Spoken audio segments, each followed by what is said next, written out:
And we are live once again on the GRAPPL YouTube and Patreon. I think it's working again. It was an absolute shit show of a stream last week over on the Patreon. Professional as always, but let me know if you can see me out there. Get me on Patreon, on YouTube. Again, we are in the shadow of a monster spotlight that we recorded last night. Thought it was a corker. Thought it was a good one. JP was on fine form for somebody who I feel like I dragged kicking and screaming into talking about Hulk Hogan for a full hour. More than that, probably. It was about an hour and 20 minutes as we ended up doing like an unofficial recap of Hogan's full career. Felt like a deep cut, but yeah, we did our best with it. We talked the good, we talked the bad, we talked the ugly. I'm surprised we haven't had more YouTube comments. I feel like the MAGA lot are coming for anybody who says anything bad about Hogan. Well, the MAGA lot and Kevin Nash are coming for anybody who says anything bad about Hogan. I also thought, like, I put it on my my personal Instagrams there. I shared the spotlight last night, and I was wondering whether like my family and my friends and my normal people in my normal life might have clicked the link. I might have been a bit surprised by what they heard compared to what they probably think we all think about Hulk Hogan. But yeah, I thought we did a good job, and we still managed to get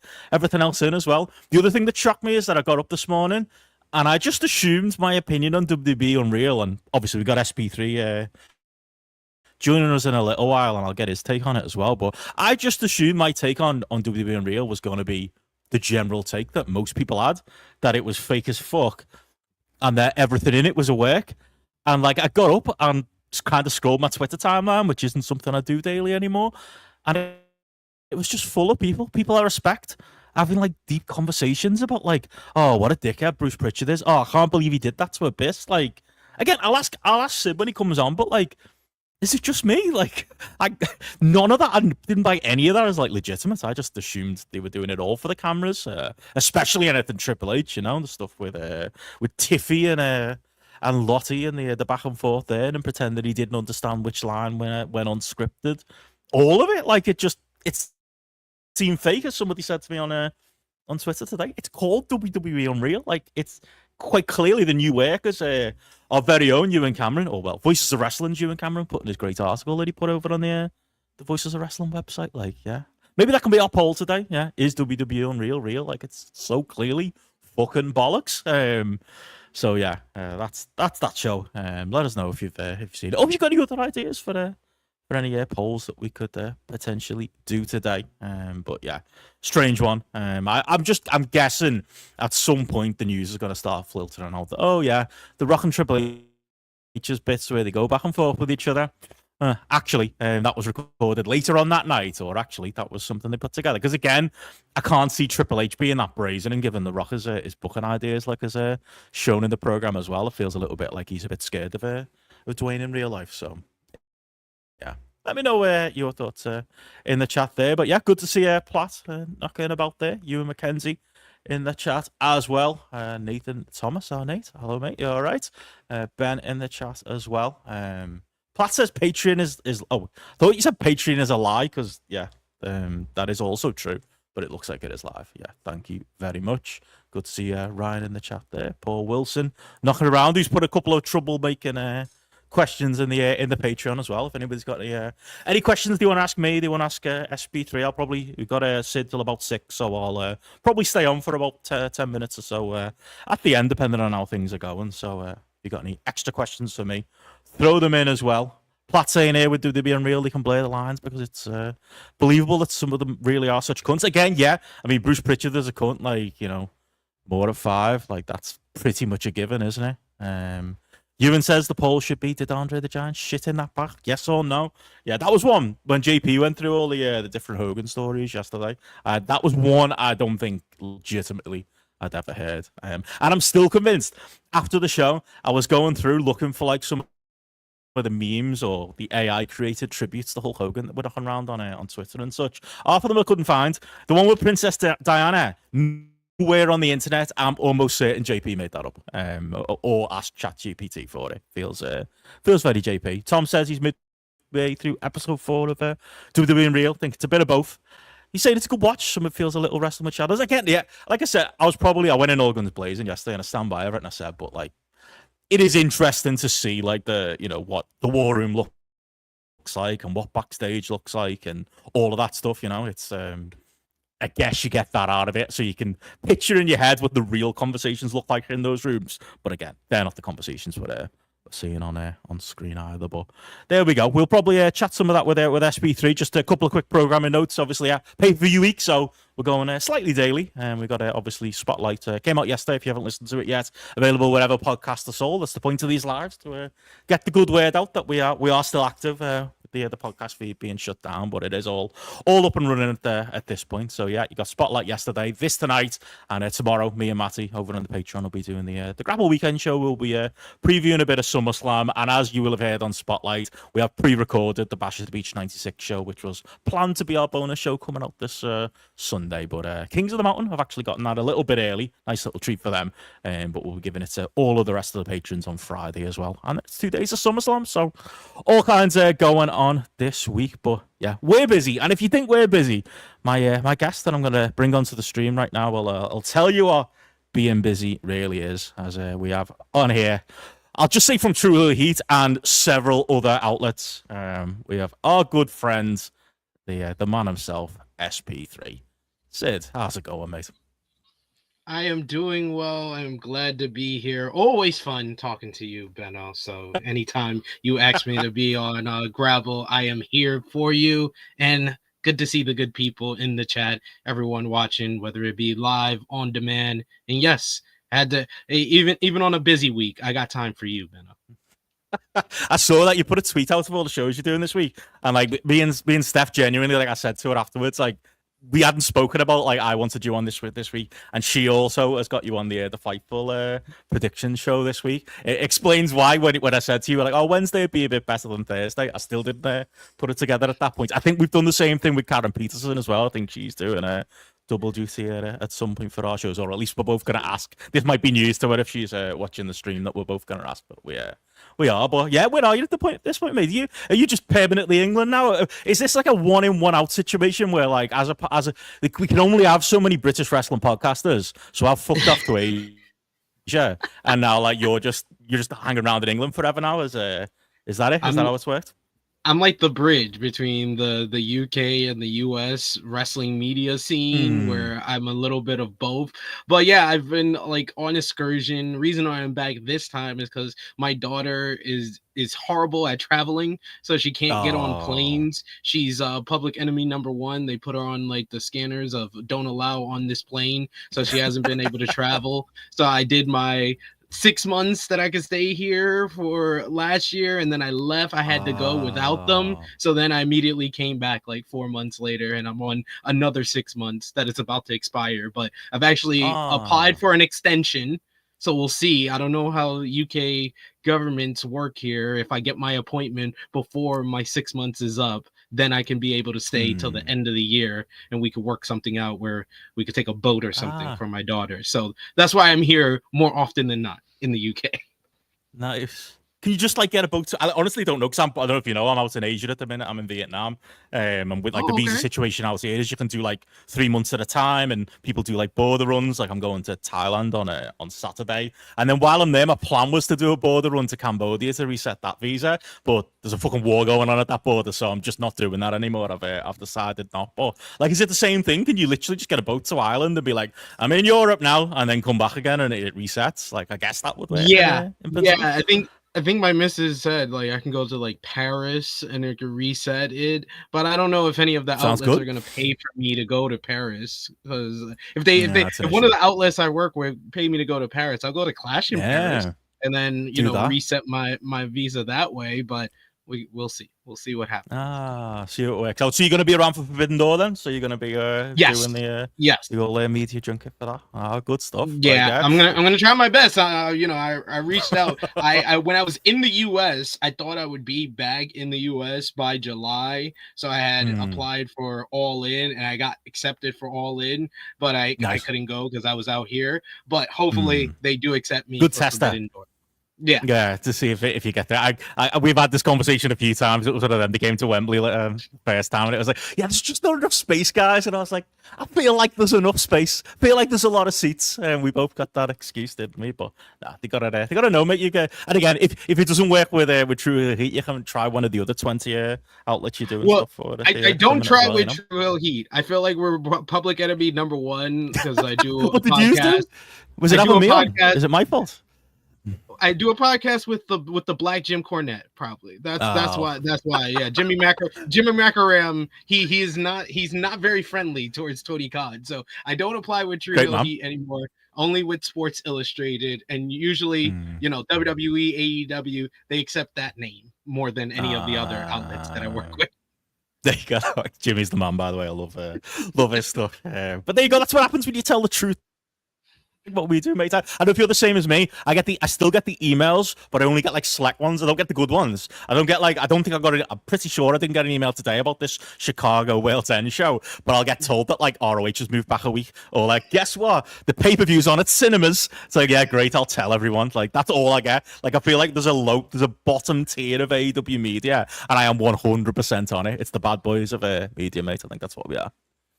I think that's it. Where I usually will get the funniest thing to me with AEW media is that I get the email of the recording of the media call, but never get an email to be on the media call. Yes, which is hilarious. Exactly that.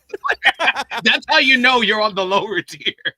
Yep. Yeah. They don't trust us. They think we'll stream it or something like that. That's the other thing they don't like, do they? But like, what are your plans like for Forbidden Door weekend? Like, you're making it a weekend of it? Anything else? Any other activities going on London-wise? I'm going to miss that this year, obviously, being this far out. I'm starting to get jealous. I had the hotel booked. I had the Premier Inn booked for the full weekend that I've just finally cancelled this week. I was going to try and sell it to somebody, but I guess it's not as in demand as Wembley. But like, yeah, are you excited for it? I would be if I was home. Like, obviously, AEW. I think you're in the same boat as all of us in. Like, obviously, getting in the corner a lot this year and being more excited than I think we definitely were at least the first year for All In, despite Wembley and despite all that stuff. But like, yeah, what's your feeling on the weekend, and what's the big plans? Yeah, I feel like 2025 has been probably the longest sustained momentum AEW has had since like 2021. So yeah, I am excited, especially coming off the heels of All In, which was one of the best shows of the year, in my opinion. I am excited for Forbidden Door. My only thing that tempers my excitement is I don't really know what's going to be on that card, because so much is kind of up in the air, whether it's Will Ospreay, whether it's Gabe Kidd's injury, whether it's, G1 going on in New Japan. So you don't know who's going to be coming over, what they're setting up for Forbidden Door and stuff like that. Stardom's doing 5-star Grand Prix, so you don't know who from Stardom is going to be over. CMLL is the most like partner promotion that's kind of often on AEW programming, and you could see what they're going to do there. But they're also planning for their big anniversary show in September. So a match like MJF and Mystico is not going to happen at Forbidden Door. They're going to save that for the anniversary show. So that's the only thing that kind of tempers my excitement. I'm more excited, what is this? Ewan McKenzie, Mr. McKenzie or Miss McKenzie in the chat, who I say, are you doing any of the indie shows over Forbidden Door weekend? That's something that I hadn't done last year. I didn't go to a lot of the independent shows, which I probably should have, because the Rev Pro show was awesome last year, and I watched that. Yeah, that was awesome. So I might, since Rev Pro's doing 2 shows, Saturdays is a little bit of a busier day for me because I do the flagship podcast for True Hill Heat, and that's like a 3-hour endeavor at this point. Yep, 3 to 4 hours.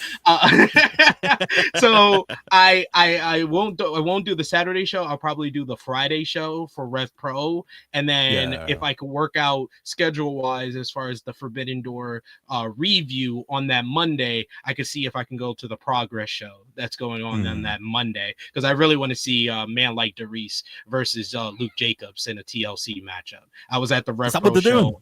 I was at the Rev. I was at the Progress show over the weekend, and they announced that that's the main event for their Progress show on the Monday following Forbidden Door. So I do want to see that. That sounds like and they're also doing Rio versus Kanji for the Progress Women's Championship. So they have like 2 big matches for that show that I might want to go to. I don't think I'd get in there if I even was in the UK, to be honest. But yeah, Ewan says yeah, Kanji Rio's on that show as well. Yeah, like I said, Rev Pro stole the weekend last year. Like it was a shit. It's happened 2 years in a row now, where it's like we come back and we obviously, like you, we also do a 3 hour podcast, and 3 hours was taken up by like the All In review, and then we have to just squeeze it into 20 minutes, half an hour. It's like the blessing is that it's on that weekend and there's more people there. The curse is there's so many other news stories, and obviously 2 years ago there was Punk, and I think Terry Funk died that weekend as well, and Bray Wyatt died that weekend as well. It was one of those things. It never gets like the flowers it deserves, those big Rev Pro shows, but like I feel like there's a bit more focus on them this year, especially with, like I say, Forbidden Door just being that slightly smaller show, probably more exhibition. Like we've got a question here from Paul on the Discord saying like, what matches do we want to see at Forbidden Door? Do we mainly want to see AEW guys versus, like you said, New Japan CMLL guys? Do you think other promotions will be involved, like Stardom, like Rev Pro? Like that would make sense, like some kind of Rev Pro AEW interaction. Like obviously Rev Pro having Mercedes on the Wolverhampton shows, and with it being champion the last while, it's been massive for them. That tie-in's right there. It's easy. Like you could easily do it, even if you just did something with like the women's divisions, or you did something with it was just like a versus or something like that. It's right there. Like it's right there and available. So maybe you could do something like that. But I think, like you said, I think that they'll have to borrow from if it. I don't know if AEW versus New Japan on like its own merits right now, especially with all the injuries, makes, for the most exciting matches. Therefore, you've got to lean into CMLL, but I don't know what you could pull from like a Rev Pro or maybe a Stardom to do stuff a bit more interesting. Don't know what you think. I think like Stardom has a whole bunch of like big stars that have kind of been elevated in the past year while they're having such a great 2025. Like Saya Kamatani, I remember when I first saw her, it was when she was the Wonder of Stardom champion, and she was kind of like a Kota Ibushi from the early 2010s, where she had a beautiful Phoenix splash. She was hard hitting sometimes in the ring, very athletic, but something was missing as far as character wise. And as soon as she turned heel, a lot of people were down on it at first last year, but she's really come into her own as the World of Stardom champion and really the top star of Joshi wrestling. And the fact that she's one of like probably the biggest stars in Stardom that hasn't appeared on AEW. So I don't know, what it's going to be like as far as the 5-star Grand Prix schedule, but I would, if I'm Tony Khan, I'm in Stardom, that's the one person that I would love to see on an AEW Forbidden Door show is Saya Kamatani facing somebody like your Chris Statlander or your Willow Nightingale, or maybe even both in like a 3-way matchup for the World of Stardom Championship. That would be something if you want to get Stardom involved. Starlight Kid, the Wonder of Stardom Champions, another one who's really come into her own. She's only 23 years old, but she's been wrestling with Stardom for a decade because she started when she was like 9 years old and started in Stardom when she was 13. So like she's got so much experience yet so young, and she's a mass wrestler, so it makes it a little bit interesting as far as the dynamics. That as far as like Stardom, those would be the people that I would love to see on a Forbidden Door show. As far as like New Japan, I think after this morning, I said it before the tournament started.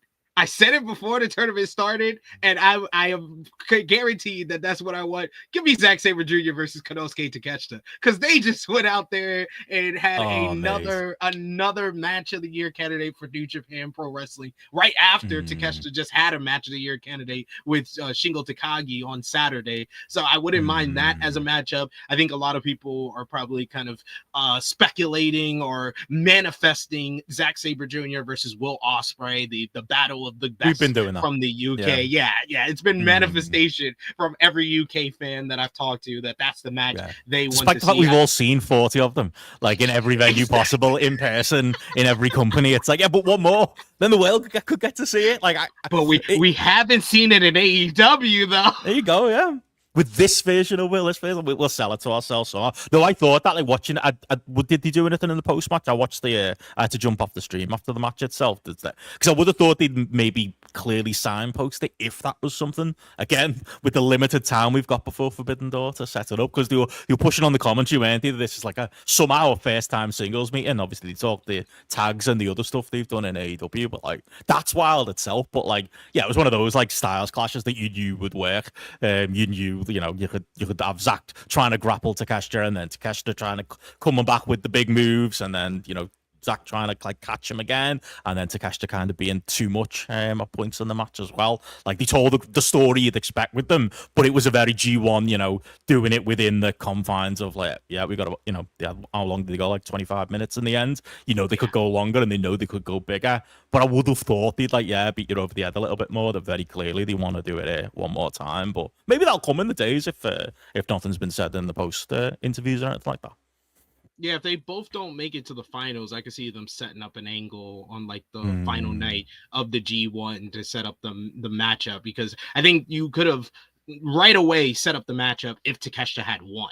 If Takeshita had won, then it's easy to make it a title match for Forbidden Door. But because Takeshita didn't win, that makes it a little bit more kind of up in the air as far as who's Zack going to face. Because I'm pretty sure Zack is going to be on the Forbidden Door card. So you got Will, you got Takeshita as some options. But I agree with you. That matchup was just such a well-told story where Zack came in as the technical wrestling genius that he is, and he's trying to do holds and do different submissions. But Takeshita would always find a way to get out of it, and he just overwhelmed and dominated like pretty much certain parts of the matchup, especially after he gives him the brain buster on the floor and all the big moves that just completely take Zack out of his game, to the point that the finish was so great because of the story that was told, where he was like, I'm just gonna choke you out. He just kept going back to it. So Takeshita would come up with different reversals where I put him on his shoulder. He would just go right back to the sleep. Shout out to Vala, who's a subscriber and one of the members of the channel on Trio. He commented under my post talking about the matchup, and he was like, he gave the perfect analogy for it. It was like Zack was drowning, yet he wouldn't let go of Takeshita and just dragged Takeshita down to drown with him, and then somehow used his body to survive.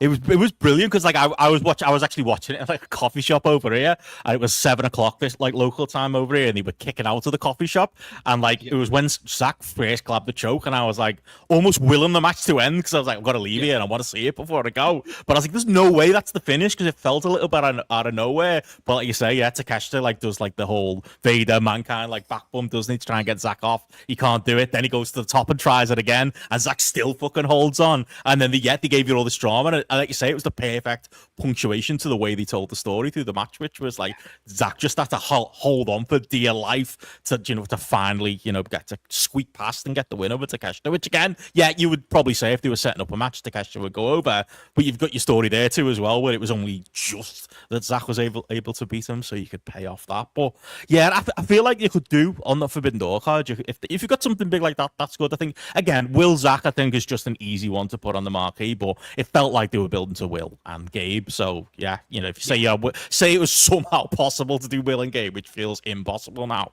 and you could do Zack versus Takeshita, I think then you can pepper the undercard with I think the positive of involving CMLL, involving Stardom, people who haven't got, it's like Stephanie Vaquer last year. I was at Forbidden Door last year in New York. Like, that's somebody who isn't overexposed on AEW TV, and it just gives you that flavor of something different. I think you can do that as long as you have like the big AEW versus New Japan matches on top. It's just they're slim, so like once those options are gone, what you put in its place. But like I say, it's all going to depend on who's healthy, really, because outside of that, I can't think of great ideas. You could do Yota Tsuji versus somebody, like versus, I don't know, Swerve or something, just to pick a name out of a hat, so a match that just sounds wacky, things like that. Probably all you could really do now on top. I think they're setting up Swerve and Okada for the matchup, where this is, I feel like this more than any of the other Forbidden Doors, it's going to be one that is going to primarily need the AEW versus AEW matches because of everything that's going on with the other promotions right now.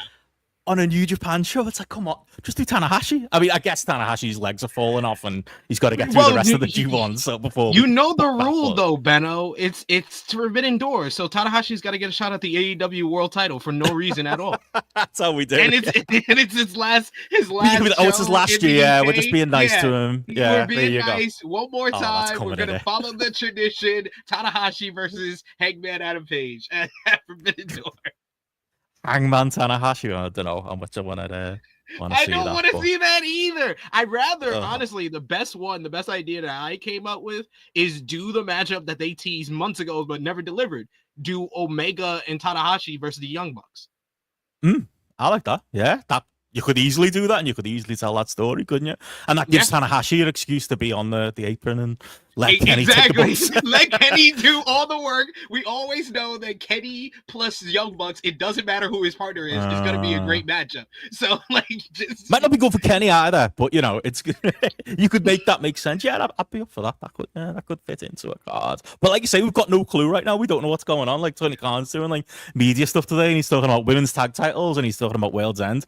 We still don't know anything about Forbidden Door. What do you think about that, by the way? Like, World's End being 27th of December this year. I feel like it felt later last year. I'm not even sure if, like, I've got the date in front of me, but like, it felt like it was December 28th.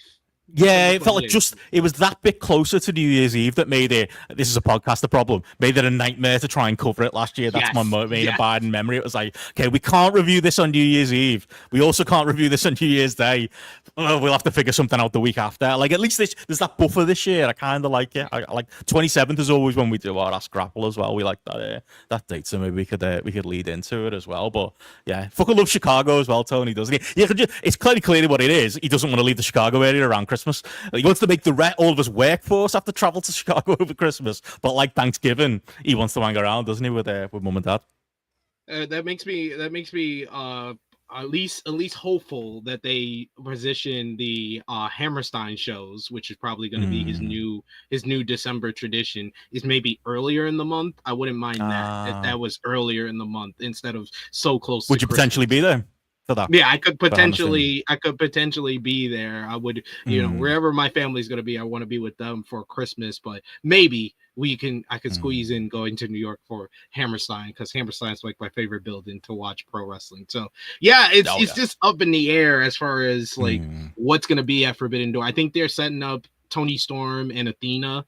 Like I said, you're gonna see a lot. I think you're gonna see a lot more AEW versus AEW matches with more of like the Forbidden Door company versus company matches sprinkled in. I think you could do something with, if he's not kicked out of the group, something with MJF and the Hurt Syndicate teaming up against all of MJF's enemies, whether that's like Mark Briscoe, the conglomeration, and Mystico or something like that. Yeah, like an eight-man tag or something like that. Like, you can mix it up where you can get more people involved. But I think we're gonna get a better picture of what's gonna be at Forbidden Door on Dynamite this week.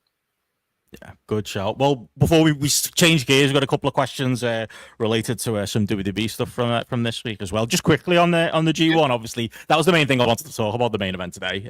Again, probably the match of the tournament so far. And it's not, we were saying it on Spotlight last night, not exactly high praise either. You know, it's like, oh, we're all going crazy. Oh, the latest Shingo match was a banger. It was a banger for this year's G1. It was 3.75 stars. But, like, I don't know. You seem more invested than me. The Shingo and Takeshita matchup, I love that match. I think that's the match of the tournament.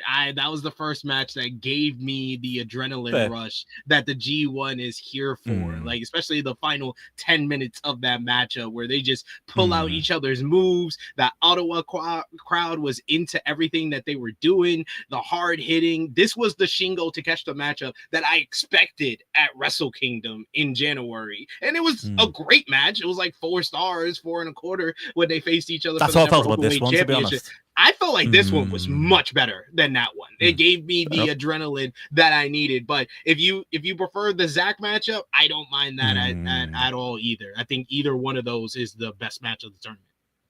It's just like when you look at like the days, like I don't know if I don't think you've got this problem, because like following your tweets, it's like you're doing the match by match and stuff like that, and I think at this period, like without like a podcast, I'm not sure I'd be paying as close attention, especially as close attention as you're paying to the G1 this year. I think they've just got it. It's obviously the situation, and obviously Goto being out in the first place was already a problem. Luckily they had Taichi right there, so that worked out. But obviously you take Cape Git out of it. Like, you're losing Gabe's matches, but 2, you're losing a match every day, which is just making these cards look weaker and weaker day on day. It's like, this was the G1 of hope. If last year's G1 was the G1 of hope, and then we had all those hopes dashed, like this year it's kind of been like, we had that little period early in the year where we were all like, Yota Tsuji and Gabe Kidd are kind of killing it here. Okay, there's a couple of bright spots in New Japan. kind of really came to nothing in the early part of the year, and it's like, okay, it's the G1, it's still good, they can pull me back. Like, what level of pulling you back have they done this year with the G1? And yeah, what's your enjoyment level been watching like every match, as I know you've been doing? I think that the G1 has been good. It's just like I feel like we're still trying to recover from Gato's yearly, oh, it's June, I'm just gonna forget how to book. And like the month of June really was, and into like early July was the personification of, okay, this is where we're at. Because I felt like the first 4 months of this year, there was a lot of hope and a lot of enthusiasm in regards to New Japan Pro Wrestling. A lot of that came due to, I thought Wrestle Kingdom was weaker than usual, but Wrestle Dynasty was a really damn good show. And then they had their show of the year with New Beginning in February with the Goto title change, with Tsuji and Kid having an absolute banger.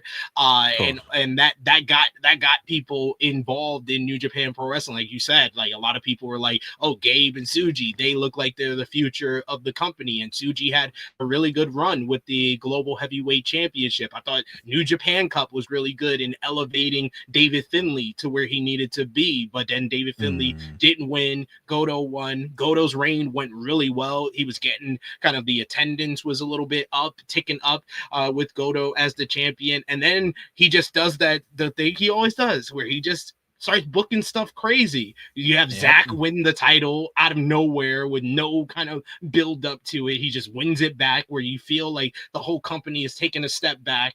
You also had Dominion, which was one of the worst booked shows of the year all round. And I'm saying that in a year where I've been critical of Triple H all year long. But I was going to say, did you say WrestleMania H... or Dominion? Just let me just check my ESF. Okay, I mean, Dominion. Points were made. But Dominion, they made a whole show around the House of Torture getting 46 different members. Like, that was horrible. It was horrible. It was a one-match show. One match was Goto and Shingo, who had a banger, as they usually would. But, like, damn, man, that one just put me so down on New Japan, where I was just like, I don't know what I'm going to do with you. It's like the child that gets on drugs. Even like the New Japan podcasters and the people, it's still good. You know, the people who can't let it go, and I understand why, because they're willing it to be good, and it's just fucking not. Like, even they were like, yeah, they can't even. I guess we're shoring up the undercard stable. I don't know. Like, that's the best anyone can do. That was the point where it felt like even those people were out, even those that last level of defender were out, and that's kind of been my problem with this G1, because it's like, oh, here's Evil. All right, I know what to expect. I can hit fast forward here, or I can kind of do other things while that match is on. But then Sonata comes out and you just get the same match with slightly different people interfering, and it's like, it's so and then much of it, isn't here it? In the B block, and he's yeah, it's way too much. But yeah, Tom says there in the chat, just trying to pop himself Ghetto Whiskey. He's gotten bored, trying to entertain himself, because he's not fucking entertaining any of the rest of us at this point. But you feel bad for the roster this time of the year. Like, there was a point, obviously, with me being out here, I was planning on going to the G1 finals this year. We're going to Japan, but in October now. Nice. As a great rib, WWE just announced their Japan shows 2 days before we get to Tokyo. Me and Steph are going out there. So I don't know if that's good or bad. If I'm in Tokyo, I'll probably want to go to something else rather than go to see WWE, but it might have been cool. It might have been all right. But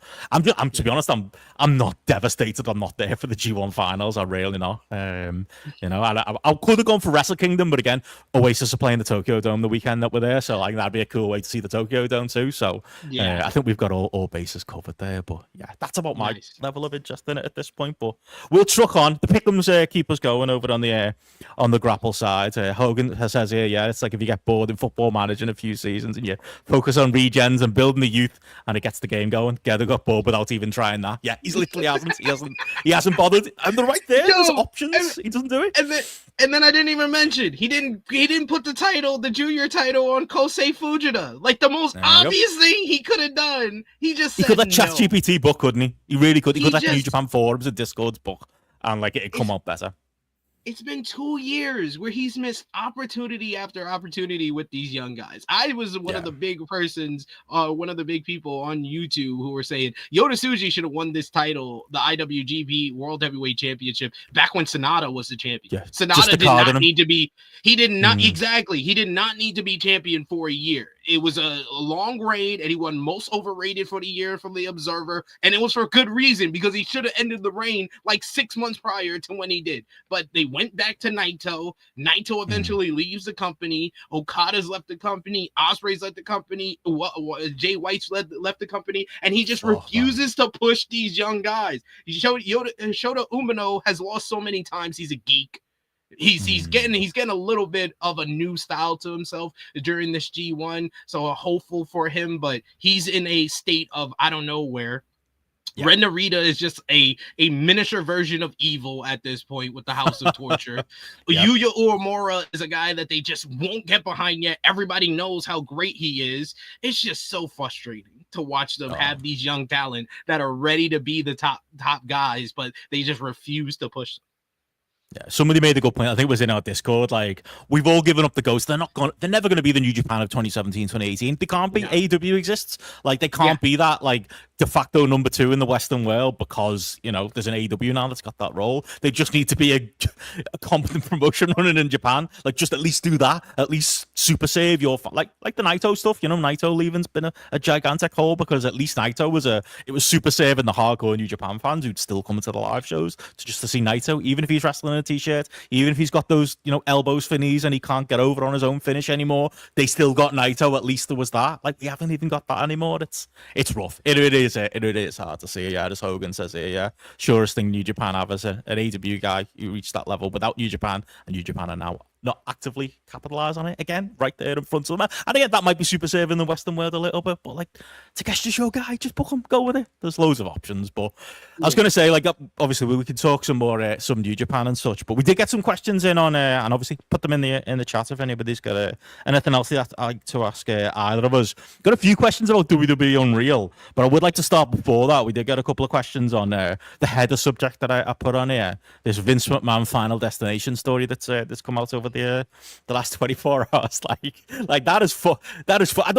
I don't mean to make light of it. I mean, we kind of made light out of Hulk Hogan's death for about half an hour on Spotlight yesterday. It was JP, it wasn't me. I'm a professional. I mean, I don't blame you. We couldn't help it.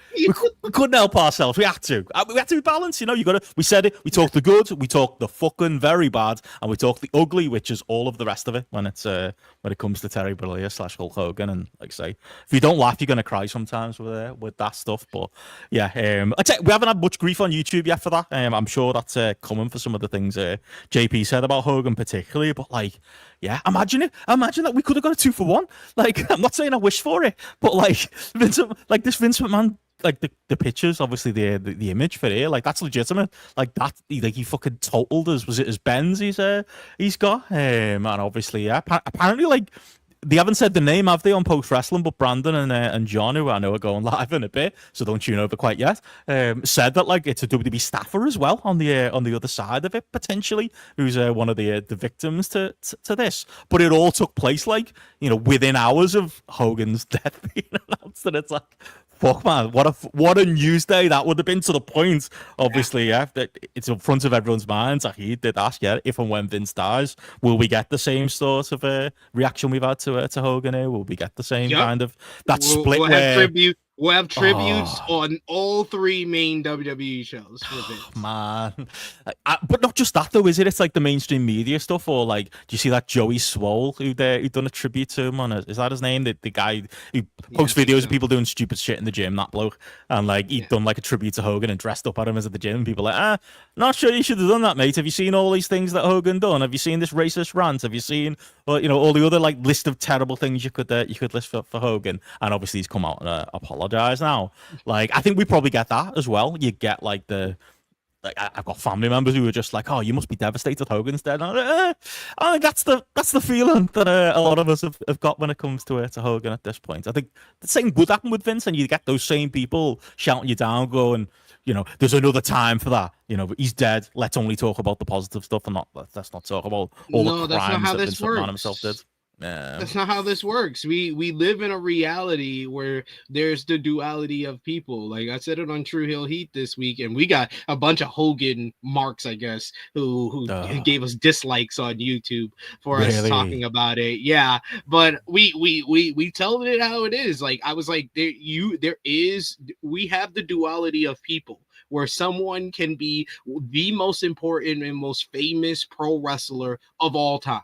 Of all time. I mean, there's an argument culturally, he's up there with like the El Santos, then the Anthony Inoki, but definitely in the United States, no one is more important, no one is more famous than Hulk Hogan. He is synonymous with the national, for wrestling going on a national scale. So like, yeah, I you got to give him the credit and the praise for that, but he's also an unapologetic racist piece of shit. These you could say, and both things can be true. This is how it works. Yeah, that's it. And we've been saying that it's not, but it's not, you know, oh yeah, he said this, he did this racist rant twice on record, that we know of, and that there are recordings of. But he's Hulk Hogan. That's not a conversation. Like he did that, and all the other terrible things you could list out. You know, his relationship with his daughter for one, and like you say, he is Hulk Hogan, and we do need to talk about it, you know, in the terms of a gigantic figure in wrestling has died. Like, me and JP have been having that conversation. Like, what is the bigger story? Is it? I actually think for the mainstream press, Hogan dying is probably bigger because it's Hogan and they can put it on the front page. I don't know if it's, obviously you're in the UK. I keep saying here, like I'm in the UK and you're not there where you are in the UK. Like the front page of papers, they can put pictures of Hogan and it's something that's going to sell papers. I'm not sure if you necessarily get that with Vince, but that will be a bigger story for us, won't it? For us covering it, us trying to do the biography and, like I say, talk about the horrendous things he did, and also have to put the history into context too. Like I say, both things. So you have to tell the whole story, don't you? You can't tell half the story. And I understand that, you know, people close to these people are not gonna want to hear it, and that's understandable. You know, everyone's got that, you know, that horrible relative or that horrible uncle who, you know, you love him, but you know, you'd understand why the rest of the world would hate him. You know, in the moments of grief, you don't want to hear some of these things, but like, it's everybody's job who's not, you know, part of that close-knit circle to talk about it and to put it out there, and it's going to be the same when Vince goes. Exactly, and we'll have to deal with a whole bunch of tributes. And he's trying with this fucking car. What's he doing driving? By the way, the people in the chat are saying this. Like, what? Like, doing 90 license. What's the rules out there? What's the rules in America for license stuff? Like in his 70s at this point, is he having to do his test like once a year, like you have to do in the UK? Like, is he having to do like the Hans Moleman thing where he's checking his eyesight every 6 months? Like, I feel like we should be making sure. I think so. I think they should be doing that, but I don't think there's any like ruling that you can't drive after a certain age, but they probably should with him, especially when you're that emotional, because you know how much Hogan meant to him. So you know he was probably one of the first people that found out even before the TMZ report went out. So for him to be on the highway and doing all of that, like you could tell he was in a traumatic state. So I don't know if he should have been driving at all. Someone should have took the keys away. No, absolutely. And as Ryan says here, there's corner shoots back in the day where like he talks about Vince, you know, racing people on the freeway. Court Bauer talks about it, and that's much more recent. I'm sure it didn't actually happen to Court Bauer, but I'm sure it happened to somebody he knew, like a lot of Court Bauer stories. But I'm sure it really happened that Vince was doing this stuff, going back to creative meetings and stuff like that. It's ridiculous. Yeah, like Tom says, thought his peepers were gone. That mustache should be getting in the way as well if he'd still had that thing growing out as well, so shouldn't be driving with that either. But yeah, we had obviously that's one of those fucking weird stories that's come out the last 24 hours. But we had some questions on that. We had some questions on WWE Unreal for it. I presume you've seen the first few episodes. I've seen the first two, and then I've kind of went through and watched for Spotlight yesterday the WrestleMania related stuff and I finished it this morning. I finished. You with me? It's a gigantic work, right? None of these conversations are legitimate. I'm sure Bruce Pritchard's been a prick to Abyss at points, but I don't think that's that. I think that's very clearly they want a bit of because everything's great, isn't it? All the booking's perfect. You know, they got WrestleMania perfect, the Rock stuff's perfect, the Cena turn's perfect. They have to have some negativity and some stripe to make it feel a bit hard knock. So fuck it, we shouted at Abyss a bit. Fuck it, Punk went 5 minutes over and his time in the minute. We're really mad about that. Let's just pretend like that. It's wrestling people, isn't it? They can't leave well enough alone. We can't get a proper sports documentary. We have to get that element of, you know, reality, that unreal element of it's always coming. Yeah, that's what you got. They've got to work the marks, brother. I appreciate them feeding into online discourse of let's bury Jey Uso a little bit and say how he always gets gassed up. He always just gassed during his entrance. Yeah, the creative meeting where it's like, so who should we have in the Royal Rumble? It's like CM Punk, CM Punk, CM Punk, CM Punk, CM Punk. Like, I think Jey Uso should win. Really? No, first it was someone being like, John Cena, it's his final year. That's what I was like. Yeah, this is what I really expected. Yeah. Someone saying, yeah, John Cena, it's his final year. And then who was it? I think it was Ed Koski, who's the first one who says, I think Jey Uso, I think he's on fire. And then Michael P.S. Hayes is like, you know what? He said Jey Uso. But like literally, you put out what was your original WrestleMania card. And then you showed this whole meeting. So you literally screwed up what would have been a really cool WrestleMania card for Jey Uso. Way better card, like Punk doing like just Punk in a singles match. Like it always made no sense to me. He was in that three-way. It was just, it was odd, and it was like it again. That's the real being real. I want to see the conversation. Where it was like, yeah, Phil, you're not working Gunther anymore, and throwing his toys at us. I'm going, well, I'm not main eventing WrestleMania. What the fuck? And, you still are. You're in a three-way for nothing with Roman Reigns and Seth Rollins. Like that's the conversation I want to see. That I'm sure that happened, but we're never gonna see it, are we? Like. You know, some says the writers' room stuff and watching the guys put the match together. It is cool. I just don't trust any of it. I really don't. That's kind of the problem. Like Ewan puts it in the chat. He did ask for your thoughts on Blair. I assume you've got no thoughts on Blair or the Britpop 4 Pillars. But Steph was giving them grief last week. Yeah, Gorillas maybe might have stronger thoughts on. But yeah, he does say, does WWE Unreal harm or help the product in the long term for diehard WWE fans? And also, why was Abyss shitting himself around Bruce Pritchard? Is he mad? Yeah.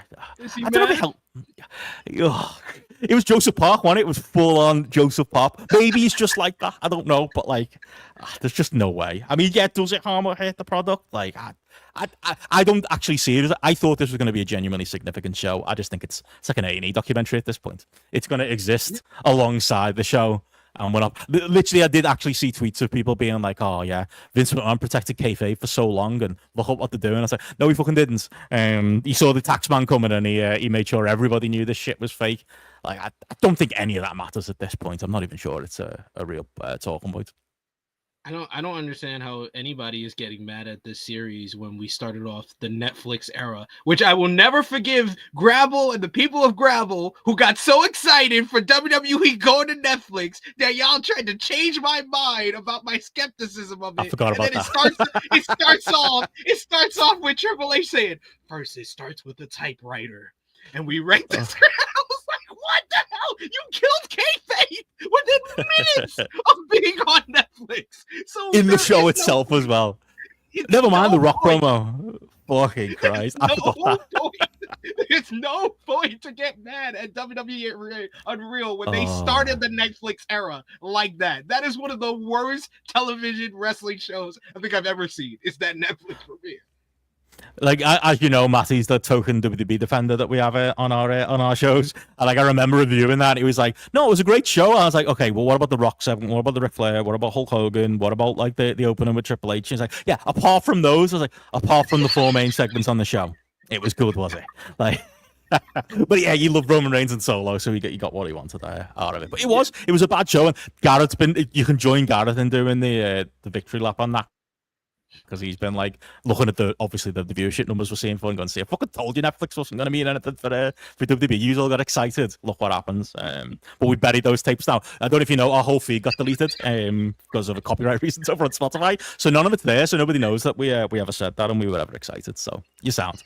But Platt asks here as well, in a way where if we believe any of it was real, why did Travis Scott need to okay the Cena heel turn before Cody or fucking Cena himself? It's in that same bullshit as real world. If he'd gone with Owen Cena, assuming Owen stays healthy, with you but Cody on Mania triple threat. I mean, again, starting point, as Platt rightly says, like, I don't buy a word of that. Like, why is Travis Scott such a main character? Like, look, I like Astro World like any other man. You know, he's got good albums, like Utopia, great album. Like, I like the Travis Scott outside of WWE. Do we need Travis Scott to be this much of a heavy character? And they already clearly regret it, because like, this is coming out now in the shadow of last week. You know, the news coming out that doesn't look like Travis Scott's going to be doing any more with WWE after all. Like, yeah, I don't know.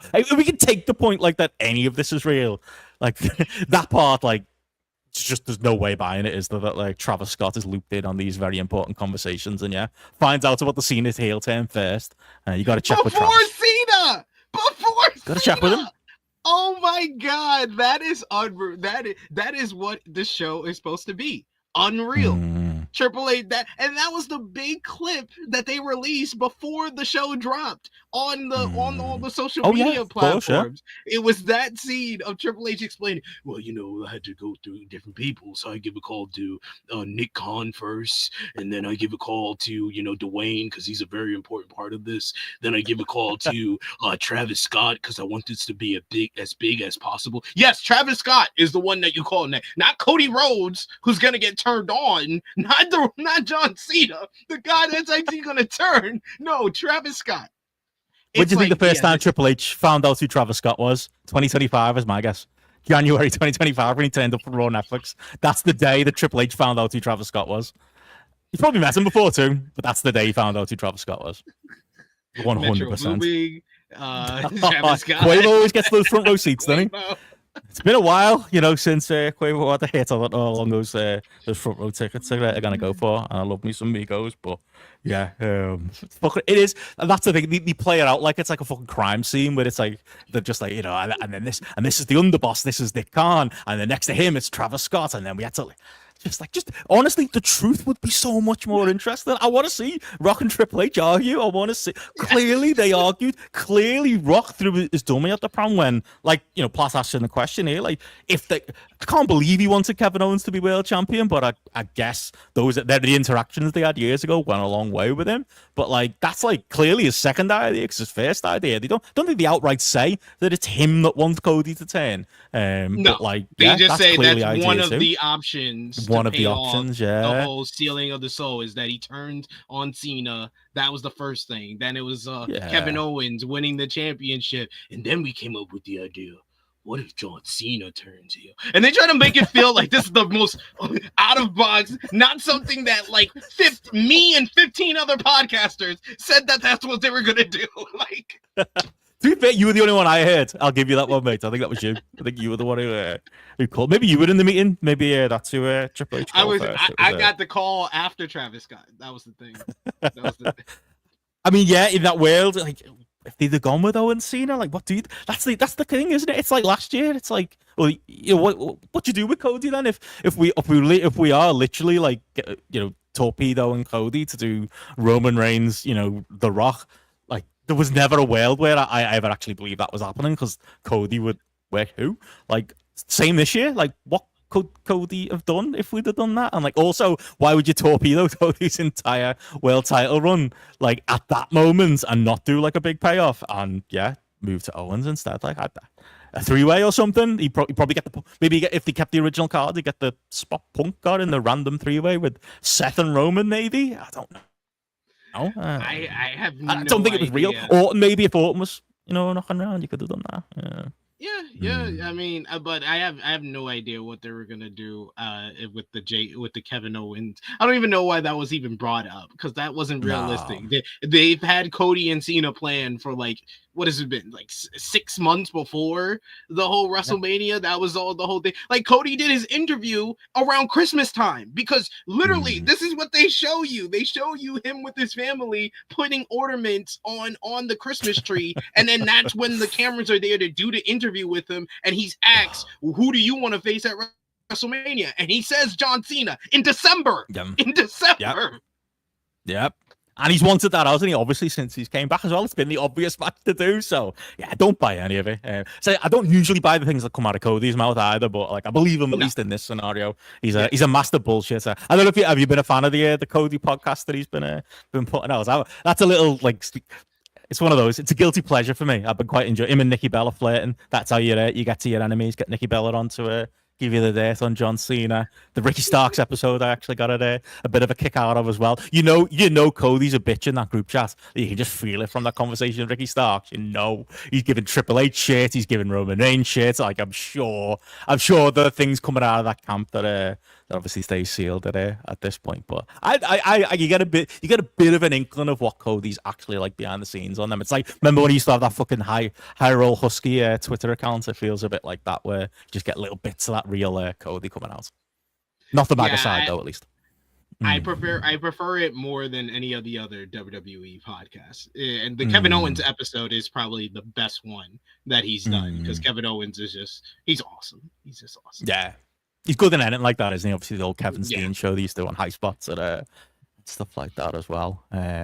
Hogan says, yeah, season 2 is going to be about about events happening now with WWE being real, releasing in January. So yeah, obviously, yeah, we'll get the whole Rollins stuff. Which that's one. Yeah. I'll take a victory lap on that one. I was the only one on our Discord going, "That's a work, that lads." Like, there's no way that's a real injury. There's just, and I understood the counter argument was, well, why would he lose? That's not something they'd usually do. But it was the double work, and it was what they were planning on doing. That feels like, yeah, like a lot of these things in this WWE in Real series, something they put together for the Netflix cameras, something they can then expand on Unreal next year. There's your answer. That's why they put it together. But we'll see. We got we'll some, see on Saturday and Sunday. We'll see at SummerSlam. Yeah. We'll see.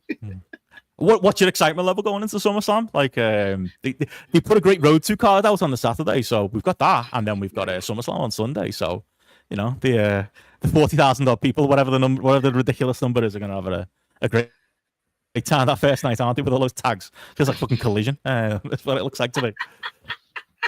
They got an AEW Collision before Dynamite. What are the matches are going to be for like $500,000 in it? Like 100%, they'll add that last minute. All-star tags. Yeah, I mean, my excitement, if I had to go like 0 to 10, I would say it's like a 6. It's above middle of the ground because I do think that their star is going to be there. There's some matches that I am interested in, but if I didn't watch WWE week to week, it probably would be higher because I think on paper this is a solid card altogether between the two nights. But because I watch WWE weekly, my enthusiasm for everything goes down because they haven't really cared enough to build a lot of these matches. It feels like Forbidden Door, doesn't it? It feels very like we didn't have that many. I was almost impressed they got the matches out like as early as they did. Like after Saturday night's main event, it was like, here's fucking 16 matches. These are all happening. Like at least they did that. I think that's mostly good, but like most of them are undercooked. Most of them, don't really have like Gunther Punk. Like I wanted that at WrestleMania, but I wanted that with a bit more behind it than they've given. Like I think this week was better than last week, but still, I feel like there's more heat. Hopefully there's rematches. Hopefully we're getting more out of that. Yeah. This week was better than last week, mainly because Punk had a little bit more energy. But if you take that CM Punk promo, you can put it on anyone who has the world title. This was not a CM Punk promo on Gunther. This was a CM Punk promo about him winning the world championship. So that was my main kind of criticism of the promo. But I agree with you. It was much better than that promo that could have been an email 2 weeks ago. Yeah, that's exactly what it is. Like, and again, I'm sure the match would be great. Like we were in Belfast when they did the house show tour over in the UK, and I was gutted to not get to be there to see that match in person because again, it doesn't sound real. Like Walter versus CM Punk, and now we're getting skinny Zack Sabre Jr. looking Gunther versus CM Punk, which is still good. I will say to Gareth and the haters out there, but it's still fucking cool. Again, it's like got Gunther Goldberg. That was something I would have dreamed years ago. Like Zahir asks in the questions we've got here, do we think Gunther has protected himself enough in WWE? Where do we think he ranks in the company's mind? I think he's protected himself massively. I think he's almost WWE proof, Gunther. Like I don't think there's much they can do to fuck him up, and I don't think they'll try that hard either. There was that little period where he was on like a bit of a losing streak, and he was just he was desperate, and they were trying to sell that like during the end of his last like title run. But overall, like, yeah, he's pretty much booking-proof, really, and he's clearly somebody you're always going to have at a certain level. Like, I don't think any Walter fan from back in the day can say, hand on heart, they expected this level of treatment that he's gotten, and he's had it right the way through his WWE run. Yeah, I'm a big Gunther fan ever since he was Walter. That's when I discovered him. I saw him in like 2017 or a Progress show in New York when he slapped and chopped the crap out of Matt Riddle in a sweaty gym in Queens, New York. So like I've been a fan of him for a very, very long time. And yes, he has been protected. And when you really think about it, 2025, despite a lot of my issues with his booking, because I didn't think the build up to the Jey Uso matchup was very well done. I don't understand how the media follow-up after him losing the world title was him facing an announcer and an old Hall of Famer in his last matchup. I don't understand that too much. But the fact that he's held the World Heavyweight Championship the majority of the year, the fact that he's had great matches with Jey Uso, whether it be Saturday night's main event or winning the title back on Monday Night Raw, he's had probably, in my opinion, the best year of any male WWE star. Because I think Cody was the male WWE star of last year, but he hasn't had as good of a year in 2025 as he had in 2024. So I think Gunther's had the best year of any male WWE star so far. Any chance he drops the belt to Punk? I can't see it. So answer Ben on Twitch. I don't see it unless it is to set up Seth cashing in. Yeah, and that's obviously if we get the payoff to that and we find out that we were right after all and it was a work, yeah, you could go that direction. Outside that, I see Punk constantly, and he obviously 2 pay-per-view cycles in a row has been put in that spot of like world title challenger. I think he'll just be that. He's probably saying, "Oh, I don't want to be world champion," as a way of getting good face time with his best mate trips, according to WWE Unreal. I think that seems to be his attitude at this point. On that note, we've got a couple of other quick questions. Obviously, I know you need to you've got other shows to do. Zahid asks, why do promoters think they need to not put out a card very far in advance? I mean, yeah, it's an issue. People complain about it with Rev Pro, and we're obviously sympathetic to that. We're Rev Pro homers. We love Rev Pro. We love the lads over there, and we understand it's basically a one-man operation, and that's half of the reason why that can happen. Or they run a lot of shows, and that's the reason. And similar with AEW, it's a one-man operation. And that's the thing where it's inexcusable, isn't it? When it's AEW and it's like, come on, Tony, like we're putting some graphic. Because he said that, didn't he, the other week? Like, oh, that was his defense. Like, oh, sometimes it helps, that last minute bit of buzz. It's that last minute push for people to buy a ticket last minute or to put the show on last minute. It's like, again, I think if they knew in advance a bit more, Tony, they'd be more likely to come. But I think they'd be better with that AEW this year. Yeah, they have been better, and AEW All In was one of their best built cards massively.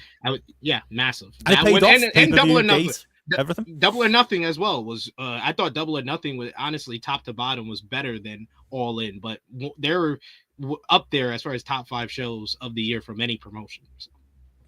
Definitely agreed. I think it'll be I think All In will be my number 1 this year. But maybe we'll just. That was a question we had on the last YouTube. But yeah, Ben, final question in for you, Sid. Common question you probably get, mate. What happened to SP2? Yeah, me asks a bit. This is like EC1 and EC2, isn't it? Is the lore behind the name SP3? That's what we really want to know. I know there's lore behind the True Hill Heat's creation, but you can fill us in. Well, SP3, it's just my initials. It's not a gimmick name or anything like that. So I am Sid Pilar the third. So my dad was Sid Pilar Jr. Yeah, he passed away early on in the pandemic, probably like April 2020. So if you want to know what happened to him, he passed away. He's no longer with us. SP1 was my grandfather. He passed away when I was maybe like 4 or 5 years old, and SP4 is my son. So this generation. Really, I didn't know that. Yes, it's generations of SPs going on. It's way cooler than my family. We've got a lot of Johns in my family. My granddad was John, my uncle was John, and my nephew was John. John Benson's not as cool as SP3 though. There you go. Got a bit of history there as well. But yeah, obviously, like I said, you're a busy man, Sid. So I know you've got other places to run. So unless there's anything else you wanted to mention on the live or to let us know the million other places you're working, or if there's anything else you want to rant at, in the safety of GRAPPL Towers, mate, feel free. I don't think I have anything off the top. Oh, except for that awful promo from Blake Monroe. Blake Monroe is probably one of the worst booked acts on mainstream wrestling. I feel so bad for her right now. I thought she made a really good call. It's literally like WWE saw the Tony Storm promo and was like, "We're gonna do that. We're gonna bring her and make her mediocre.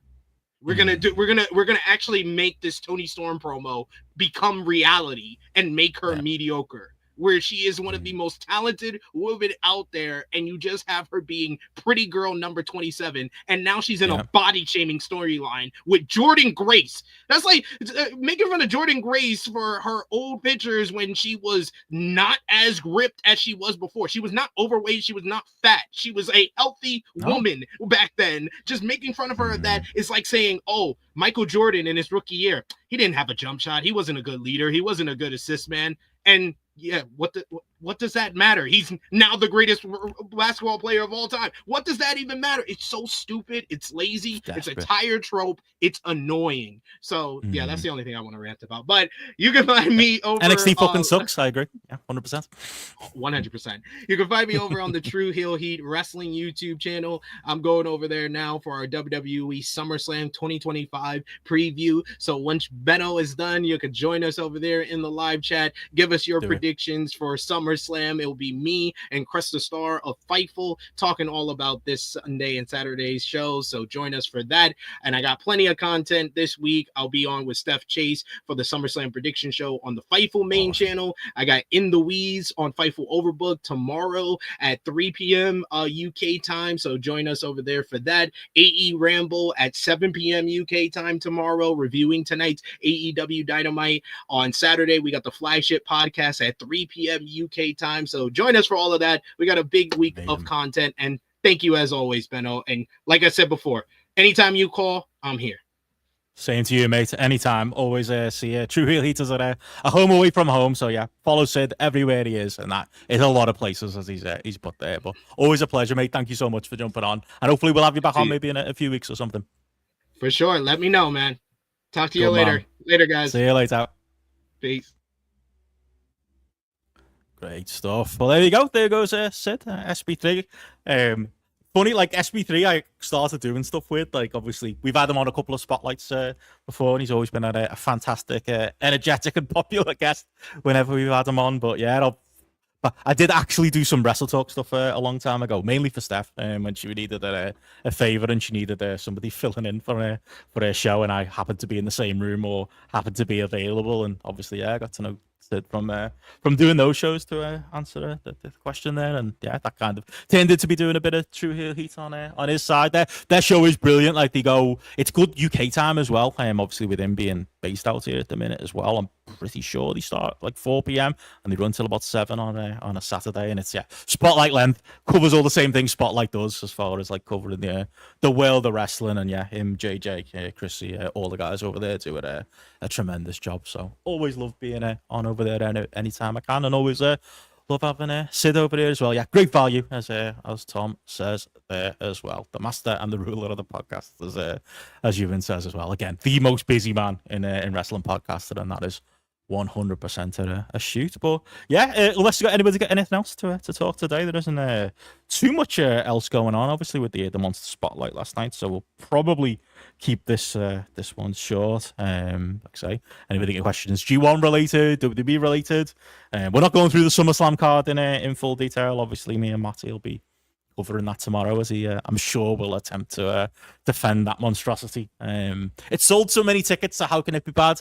Pretty sure that's going to be one of the arguments. Maybe that should have been the poll. What's Matty's defense of SummerSlam going to be tomorrow? But I imagine I'm going to find out, and I'm going to get it in a big level of detail as well.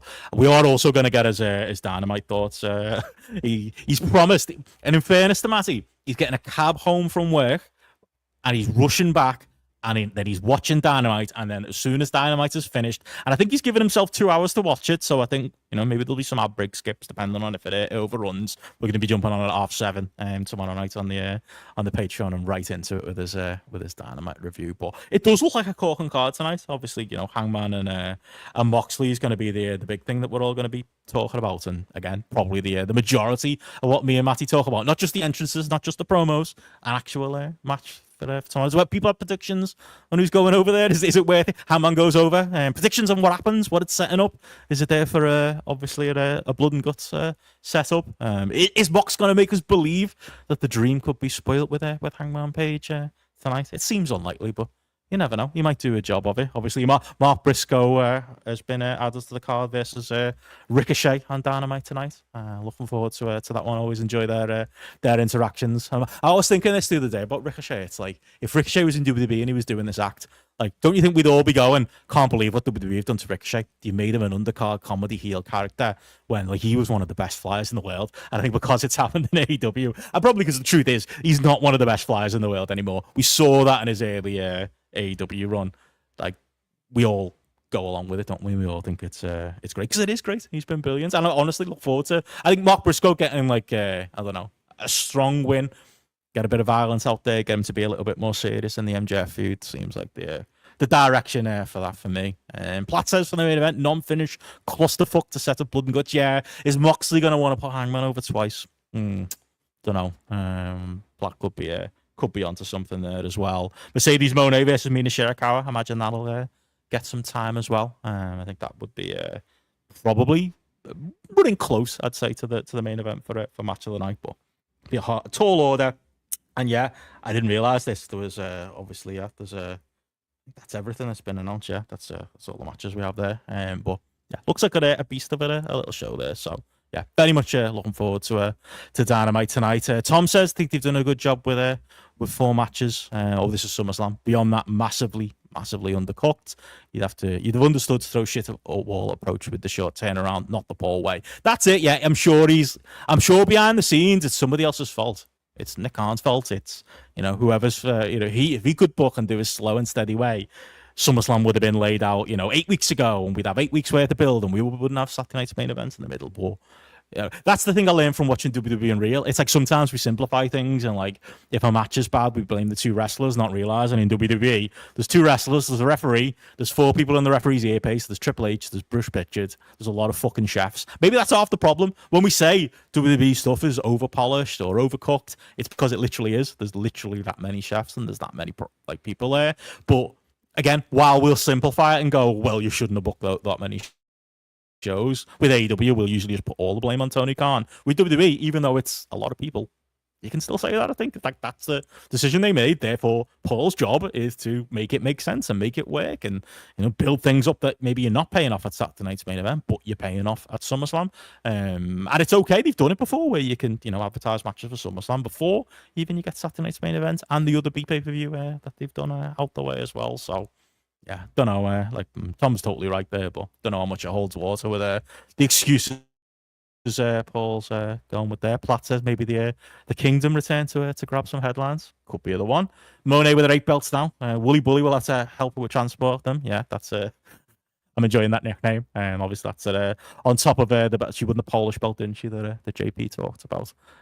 So yeah, there'll be more of that. Ryan Maynard said he's talked himself into Brody King and Bandido winning the tag team tournament. Brodido, I think they called it. Brandido, Bandodo. I don't know. It's a name like that. I don't know. I think it's, for me, it's FTR the Bucks most likely, or you're probably not going to do Outrunners the Bucks, are you? But Outrunners. It'll be Outrunners FTR as Nick's Outrunners are working the Bucks. That's the other match on Dynamite tonight. I still think whichever of those 2 teams win tonight, you end up with them versus FTR at Forbidden. I keep wanting to say Wembley at Forbidden Door. I think that's most likely. Brodido versus the Hurt Syndicate. Yeah, that could be something live, because they're gonna want to give a big match for Hurt Syndicate. But I see your Bandido and Brody King. I think their level is, we got a match. We need to have some more matches on Collision. Here's a match with 12 people, and it's for $50 million. Go out there and kill it, and that's what they'll do. And I think they'll probably get that role on Forbidden Door as well. Probably won't kill it with whoever's on the other side of the ring, if it's anyone from the lower card of New Japan. But maybe it could be some CML folks or something like that. Ryan says predicting a Young Bucks losing streak, Kimmich, and Cope and Christian cost FTR.